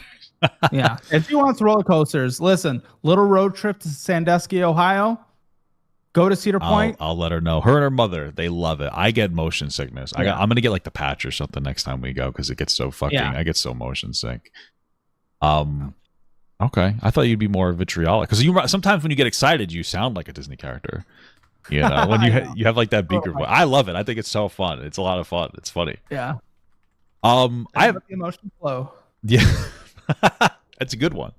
I was curious because you mentioned shorts before. If I could pick your brain a little, like, what is your shorts content strategy? Because that's fucking killing me more than anything else. Of like, what is like, how often should I release? How many should I release? Like, what the fuck? Because I have a backlog, but I don't know how much is too much of a backlog, and I'm all over my fucking. I actually had an opinion on your shorts, but I don't give people opinions unless they ask for it. I would love. Listen, you can give me any opinion you want on my content. It may have actually changed because I noticed at one point you were uploading shorts content to, I think it was like Papa Guts Bites, and I wasn't seeing shorts on main as much, but it looks like you actually are uploading shorts on main. So what? For that, what I was doing, it's funny because this is the first day I didn't do that. I had a bite. Okay, so there was a time when I was on TikTok. I was doing like my own content. I wasn't plugging my actual content. It was two separate things. It was the Papa Gut content, and then I had Papa Gut TikTok content. And so I was like, you know what? I might as well make a YouTube channel and throw it on there. And so now I've gravitated heavily away from independent TikTok reacts. I just, the money's not there and it's not giving me visibility for my actual content. And so now that Bites channel exists, I've said, fuck it, I might as well post the video format, the horizontal format. And then today I was like, maybe I'll start posting the vertical format of that stuff on that Bites channel as well, and just kind of throw it up there and see how that does instead of the main channel. My philosophy is like, this is the channel. The subscribers on my main channel are subscribing for like basically video content, but the people on the Bite channel are subscribed for shorts content. So maybe that'll make the shorts more successful. So that's been a relatively new change. Yeah. Well, I will say, and this, based on my conversations with YouTube, especially the like higher ups there talking about algorithm and everything, I would actually be putting everything on main. Everything. and unless the content is radically different. But your leftovers channel isn't. I know it's a little more just whatever you want to do. Sloppy, but the way YouTube has explained it to me, and I found this to be true, is your channel acts as a hub now more than it did before, and the algorithm is smart enough to know when to recommend a certain piece of content to the right audience. And shorts on the main is certainly better for sure because you can tag your main video and it gets people into the long-term video. But in terms of uploading all content on main, like 2 uploads a day even, the algorithm is smart enough to know what to push. It learns really quickly what people are watching. I can't explain it as nuanced as YouTube was able to with me when I met them, but no, that's interesting, because when I talked to my wife and she's like, why don't you just post all the content on the one channel? And my mentality on it is I do like the kind of higher edited intros on the main channel. I don't necessarily want to put in the effort to do it for everything because my editor, I don't think would be able to handle it. And so, and then also it's a little different. Like some of it's slop, some of it's meaningful. And it's like, how would I accurately separate those two things? I might as well have a second channel. Is that valid, or is that maybe... It is valid from... I understand where your brain is, because that's what I've done. That's what I've done, because we think of what the audience, how they want to consume, and we kind of project and like, oh, but this is how I would want to view it, and this is what the audience wants to do it. But the algorithm's entire intent is to keep people on the platform, and it will do everything necessary to do that. And that means directing. It understands what people want to watch, and your main channel is able to act as a hub. I've cut down my VODs on a separate channel. YouTube doesn't even want me to do that. They want me to post it on main, and they say it will not impact my main show. Really? I'm just kind of a pussy, so I'm not even doing it. So I'm not even fully taking that same advice. But YouTube showing how their platform has worked to me, from the guys at the top, and they're like, just upload on main. It's totally okay. Shorts, put them on main. In terms of short strategy, I would post 3 a day, no more than 3. YouTube has specifically told me, at least at this time. This might change in the future, but once it's more than 3 a day, it actually confuses their system a little bit. What about like TikTok? Is that because I've noticed putting a lot on TikTok nowadays is like murder. We're posting a crap ton on TikTok, and it's honestly doing well. Oh, so do you do different stuff on different platforms? Oh, we post cut downs of the long form, even like 10-minute segments, and it's totally doing well. And we're posting some of the VOD stuff on there. It's doing okay too. So we can upload like 6 to 10 on TikTok, and it's fine. Okay, so you don't have the same strategy for all your short form stuff. Like you have different stuff or is TikTok just different? I don't have the connects at TikTok, so I'm more of just a learning thing. I just learn what I can on TikTok through us putting out stuff. But on YouTube, since we got the connections and everything, I've just learned straight from the source of what works on YouTube. Interesting. And apparently your main channel is meant to act as a hub if you want to. A lot of people used to do, separate channels, and it had validity before, but not as much today. However, I still do it for the stream cut down channel just because. Well, that makes sense, because that is kind of like very different, like the live stream stuff. It is very different. But like if my stuff is not, that's like an energy. Like, hey, this is me. Fuck. Okay, you're now I got to think a lot. Am I able to pick your brain more? Because if not, if you don't have the time, like I have no problem with that. But I am so fucking curious, because this is what I've been perseverating on for a week, and so like now it's like the natural conclusion. Like, oh fuck, like I have so many questions. If you're okay with it, again, we can stop the conversation. If I'm allowed to eat my croissant. Yeah, do your thing. You want to go to the bathroom first, and we could. No, I'm there. Okay. Okay. Shit. Now I gotta think. Okay, so are you saying that you would say, especially from YouTube, because I notice YouTube also improves constantly. Like that's one of the biggest things too. Like they're always doing better, so things can get better. So you're saying, would it be too oversaturated to do a live stream, even if it goes members only, and then to put out 2 or 3 videos a day? Is that too oversaturated? I don't think so, because listen, you can look at other people. You can look at like Hassan or H3 or Asmongold, any of them across the board. I mean, Asmongold, for example, he'll post like. Well, I've compared myself to them. He posts a ton of videos, but my thing is like he streams on Twitch, so he doesn't have that algorithm. Yeah. So that's what I'm like worried about. Is the live stream going to clog the algorithm if I posted 3 videos a day? You know what I mean? Fair enough. So I live stream on main now, and I upload Financial Audit on main, and I'll go live 2 hours after a video goes live. I don't notice a metric change. Yeah. I had a couple people come and say, "Oh, I stopped watching the episode to join this," but I see nothing in the actual analytics to suggest. I mean, based on what I've learned from YouTube, is if they want to watch your other content, your whatever video in your live stream, and maybe they come in the live stream for a second, but they'll still go watch your content later, or they'll just click off the live and watch the content. I don't know. I would almost just test it for a month and just see. Maybe that's not a bad idea. It's like, it's so hard to make like a big test too for me. I get fucking crazy. It's like, okay, we have to change everything. Because like my thing is it's not punishing. Like it doesn't, it's when I truly learned about it from the, so there is, again, I had an NDA conversation where they went through the full ins and outs. So I can't share absolutely anything, but I can share what like works, right? Yeah. And the thing is, it is over exaggerated what people think the algorithm is. It really is. It is just put on a pedestal. It is not punishing. It will not just like come slam you down because you tried something. Its entire intent is to show people creators and content that they think people like. And it starts with a small segment of your population. And if they like it, it expands it into quadrants beyond that. And that's how it gets on the YouTube recommended. That's essentially mostly how it works. So if you try this and it doesn't work, if you go back to formula, your audience already likes it. It should have no punishing effect. Interesting. Yeah, I'll probably sit on it if I talk to my wife about it. Because like my thought is like, okay, I have the live streams. So like let's say I stream 4 hours a day, and then I produce, let's say I produce another 4 hours of content and videos a day. Like that sounds insane. Do you think that would be too much, or you just, or should I just say fuck it and potentially try to test it? Or is that one of the things where it's like I have to test it to find out? I would definitely test it. it might take, if you're on a schedule, it might take the audience a second to adjust. But when we started uploading one financial audit a day, and then a lot of member content as well, which is like over 50,000 people. So that's a big segment of the audience as well. And now 2 stream cut downs a day. We thought maybe that would be oversaturating. No change in negative metrics. Maybe I should People give it a just try. consume what they want. Okay. Then I guess the last question from a creator perspective is, like I said, like I do intros on the main, on like my main videos. I mean, my brain goes, if I put everything on one channel, it has to be consistent. So we either do all intros or no intros. Does that? Wait, I lost you for a second. Oh, like, so for my videos, I do intros on all my videos. All the main channel, off channels, just like slap I throw out. So my brain goes to, like, if I'm going to do intros on the main, I should do intros on the, if I'm going to put everything on the main, I should do intros for everything or no intros at all. Is that a productive thought or is that a stupid thought? I don't think it's stupid. Listen, I mean, I would always try to bring as much Quality as yes, possible. yes. Okay. And I do think intros are helpful. We at least learned. But honestly, there could be, I would like just write down moments that are interesting in terms of timestamps, send it to a $10 Fiverr person, have them cut together a Destiny style intro. Because I think you and I both got our intro ideas from Destiny. I think I watched you once and we were talking about, oh, I like how he did this. So I started doing it. And then I saw you like how he did it. So we started doing intros and we kind of ripped them off and we evolved our own style. Yeah, I have like 2 different generals. Either we do, like, I guess, the Destiny style where we go through and we find moments, or I've been kind of experimenting with the idea of trying to have a moment in the video where I sum up what I feel about it, and then maybe insert a small clip or 2 that reinforces what I had to say about that thing, which is probably lower effort. Because my worry is like oversaturating my editor to be able to go through, because my editor does the intro and clips and formats clips, and it's like that might be too much. Like, would I maybe have to consider getting a new editor, or not a second editor? No, I would have your main editor, and this is what we do on our stuff. Our main editor focus on the biggest value providers, and it sounds like maybe that's clips and the overall quality of the content. And then if an intro is like kind of a less like, okay, time consuming but less impact, maybe I would send it that to like a $5 or $10 Fiverr person. Okay, yeah, maybe I'll go back to doing some of my own editing with the editor in conjunction, because it does seem like the clips are smarter, right? I mean, that's the new audience. The intro is a nice flow for the video, but the clips are like, hey, new audience, come and watch this. Yeah, but what's interesting is, like, even though we do intros because we found it analytically helps, I skip past everyone's intro. I never watch intros. I skip past your intros. I skip past everyone's intros. I just want to get into the video. That's funny. That's so funny. My wife loves the intro. She says she loves it because it adds a level of professionalism to it. She likes my new thumbnails because it adds a level of professionalism to it instead of just like a side by side, which is easy to do. I do my own thumbnails. They take me like 5, maybe 10 minutes. So I mean, if I did 3 days, I don't care. It's more those intros. But I'm gonna think on that, because again, like, YouTube gets better, and right before I'm about to get monetized in the second channel too. But I really just like going on and just talking about what the fuck I want to talk about, and then not having to worry about it. I know it's hard. It's hard. It might be worth a test. Do you have a YouTube rep? No, I don't have any rep. They might have offered it at one point. I just never respond. I think Instagram offered me a rep and YouTube offered me a rep. I just never really respond. I have like a weird thing where I feel like if I respond, I'm gonna, something bad's gonna happen. I have no idea why. Like the reps have reached out to me multiple, like a few times, and I just like, I don't know. This might be something good to run past one of them, but I guess if you don't have one, I don't know. This is what when we have those conversations, they've kind of recommended is how YouTube is set up, but. Again, I don't think there will be huge consequences if you test and it doesn't work out and you revert. Yeah. No, you know what? We're almost in September. I mean, it might not be a bad idea to do it for the rest of this month. I got like 20 days.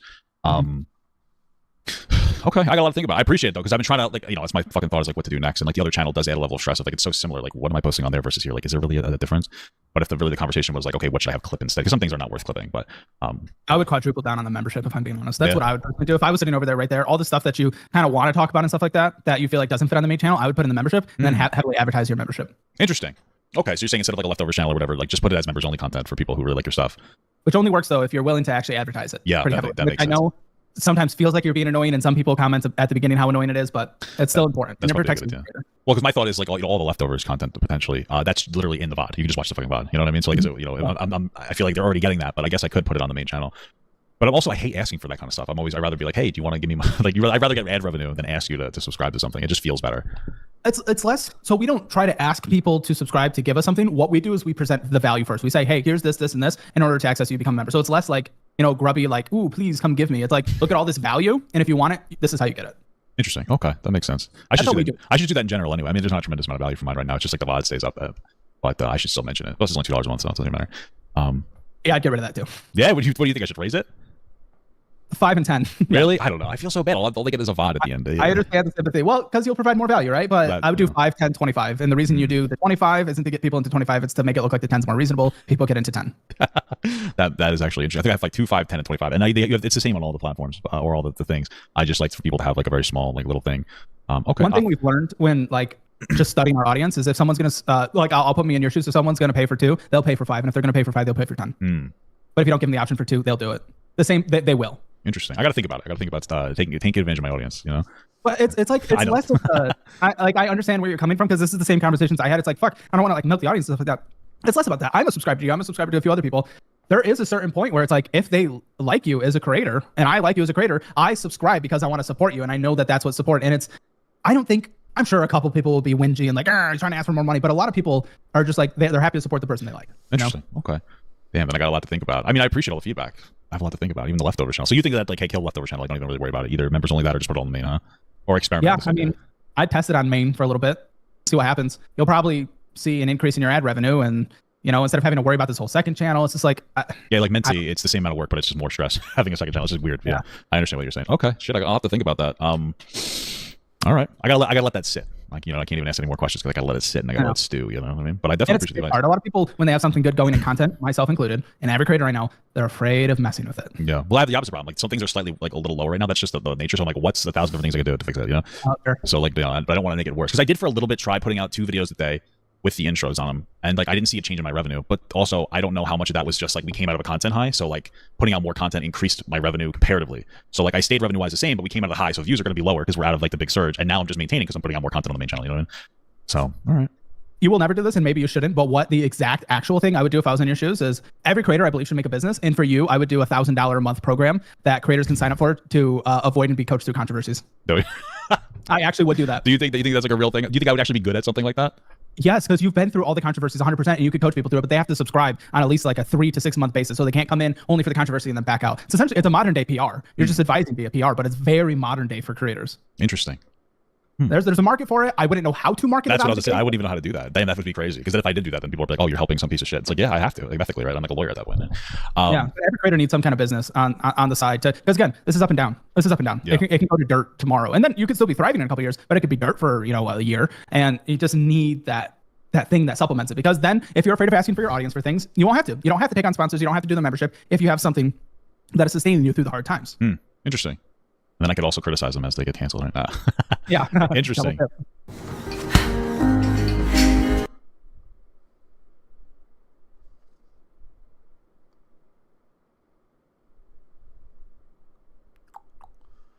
Almost done, guys. We are almost done. So like fundamentals is a good idea, having like a side thing or like a business to promote. I don't even have like merch. So merch is a shit game. Is it? Shit game. Margins trash. Anything and everything you do is going to have better margins. Only a few are able to do merch these days. And honestly, their merch isn't even their merch. They're just external clothing brands. Yeah. Well, I see they have like Teespring and stuff, but it's like so annoying. Yeah. And then its quality is hard to maintain, Yeah. Some people are able to do it. It's just going to be the small minority. At this point, I mean, the candy companies, I don't think that's worth getting into. Everyone's already done that. It's just like we did the budgeting app and that's been really successful. I think it's kind of in the niche of the creator to invent something that hasn't been done yet. Interesting. Yeah, I'm going to sit on that. I'm going to think about that. That makes a lot of sense. But people in your chat are saying they want merch. So they keep saying they want merch. It's just like it's so weird and difficult to produce like a merch. I guess it's not that hard. It's just like strange. I don't know if the quality's good. Yeah, members, I guess so. I want to try to find somebody that can make it, but I don't know. But everybody's saying that they want merch. I haven't even been looking at my chat. I mean, I sometimes get too distracted with my chat, and then it takes away from me paying attention to the conversation. So it's funny. We use a pretty good company. If you're ever interested, we can get you connected with them. What, a merch company? Yeah. They run the production and everything. You just connect it to a Shopify store or something. Oh, okay. What do they just? Is it like one of those things where they like make it to order or something? Or yep. Oh, cool. What's the company called? Or is that something that you wouldn't talk about? I'll send it to you off. Okay. Yeah. Cool. Yeah. Sure. I appreciate that. I really do. All right. Well, more than anything, I think merch. It's never a money making tool at this point, unless you're doing that extra brand. Yeah. But it is a good community building tool. That's what I was more like, community, and then also like advertising. Almost like you buy it and then you're wearing it, and it's like, oh, who's that? That's some fat fucking asshole, right? So, shit. Oh, quick question. So, what were you nervous about streaming this on your platform today? Is it just because I'm a controversial person, which is fine, by the way? I just didn't know what you were going to ask. Oh yeah, no, I feel like I stayed pretty. I didn't want to ask anything like rehashing bullshit. I never had any intention of that. So, was there any question that you felt like was a little risky? No, it's just, when you make your own content, you're in full control. So giving that control is a little hard when you're just not used to it. I never do interviews. I'm doing interviews because, I consider us friends, and I haven't had the chance to actually talk to you. So like I was excited to do this, and I saw you doing interviews with others. So I offered. But pretty much every podcast you can think of except for Joe Rogan has invited us on, and we've said no. So really, I'm afraid of being invited. I only said yes to Theo Vaughn because my dad's a big fan of his. So. Interesting. Okay, interesting. Yeah. Well, I mean, I appreciated it already, but now I extra appreciate it. I got the exclusive Caleb Hammer interview. You did. I'll be doing the rounds in a year when the book comes out. We're doing a book. So. Oh, that's very cool. I remember you said when I mentioned the Rocket Money commercial, you were like, "Yeah, I feel like my exposure's too high right now." Is that part of it too? A little. We actually ended up pulling the Rocket Money one though because we launched our own. So that makes sense. But yeah, I mean, we're definitely testing the waters and exposure, but it doesn't seem like people really care. It seems like, they'll consume as much as they want, and if you consume more, there's other people that consume more. So it's just like I don't know. totally fine. But in terms of the podcast, just kind of because we're not really doing them too much, and the Theo Von one did really well. It's like 1.5 million or something. We're just kind of holding back until that book comes out, and then we'll do a big push. Because we get like Fox News, CNN, all them stuff as well, and I just never respond. But we'll be hitting them. We'll be hitting them pretty hard when the book comes out. That makes perfect sense. Well, I can't wait to react to it. Yeah. So I don't have any more formal questions.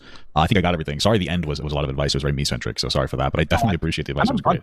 Yeah, me too. Yeah. I mean, we could get together more. Whatever you want. We could do a dual reaction or whatever creative idea you have. You let me know. I have no problem with it. So maybe once we've fulfilled all our new ideas, we'll come together and we'll just create a code channel. You want to do like a podcast? I mean, listen. We'll do a podcast. That sounds. I mean, I'm down for it. It's funny. My wife said, for whatever reason, she's like, I think of you, Caleb, and then Uncle Tix is. I've never talked to him, but like we're mutuals. He just has like Tourette's. And he's like a funny guy, and so I figured the first question I'd ask him on like a podcast was like, I would just say, hey, don't say it like a racial slur, because then he'd just start saying it, right? Because he's. But yeah, you know what? In the future, I'd definitely be down for that. Like it's so difficult to make, or at least for me. I'm in the controversy sphere, so it's very difficult to find like friends, greater friends in the controversy sphere, because a lot of people, and I don't think I do this. You're in commentary and you're doing drama. It doesn't matter if it's boy drama or girl drama. We're doing drama, and it gets very stupid. And then your friend might do something less than stellar, and people feel pressured to go in, and then the views get low. And since there's a market for canceling your friends, you start to see that happen, and there's just bad boundaries that are set. So it's very difficult to be friends with creators, and it's been a little bit difficult to become, I hope, a drama creator kind of that doesn't act like one, because I love drama, but I try not to act like a drama creator, well, it's fair. And I mean, honestly, every once in a while when you do react to my stuff, I watch it. I mean, you call me out when I'm like too much or something like so. I know that throughout the history of my career here, I'm gonna have more drama, because that's just, again, that's just the history of that's how it works. YouTuber. It is what it is. So I know you'll react to it, but I also know that you'll go in and you'll be objective and you'll call me on my shit, but you'll also defend me when I'm not. Oh yeah. So it's like that's why I'm okay with the friendship, because I know it's not gonna be like overly biased. Well, it's probably always going to be biased in your direction, honestly. Like at this point, because I'm open about it. Like, every time I go into a kid, I'm like, listen, I'm friends with Caleb. So I think he's a good guy. So when he does something that you might not like, I'm not going to look at it like he's a bad guy, because like I know where it's coming from. So I probably would be biased, unless you fucking kill a woman or something. But you can kill a man, but just not a woman, right? But I usually go in with that. And then also, you seem like the kind of person that can actually take a little bit of like criticism. There's some people who get very sensitive. You say a little thing and they go off the fucking deep end, and it's like, yeah, I can take criticism. It seems like you could take criticism. It's one of the things I like about you too. So, and usually it's like light stuff. It's usually, Yeah, I'm not too worried about it. So no. I know whenever anything controversial happens, like I look forward to your reaction. I'll get called on my shit, but you'll also defend when it's. Well, I appreciate that. I appreciate that you place a high value on my content. That's what it sounds like, which is always appreciated. No, I do. I've become a little. I catch myself being a little mimicky in some of your phrases. Sometimes. What are some of them, like like Incredible or something like that? Or, well, first of all, I picked up gooning from you. Oh, and then I thought you're like a natural gooner. I figured that you were just a gooner. And I never heard of it before. I got a label for it. Some of your buzzwords I pick up. It's just like, I just got to stop. I do that too sometimes. It feels so weird when you consume somebody else and you pick up on mannerisms. But at the end of the day, it's just like, it is what it is. What are you going to do? Yeah. So, but it's fun. All right. Well, listen, I want to do something again at some point. We'll figure something out. But I definitely appreciate something. Thank you for the advice, because the advice was fantastic.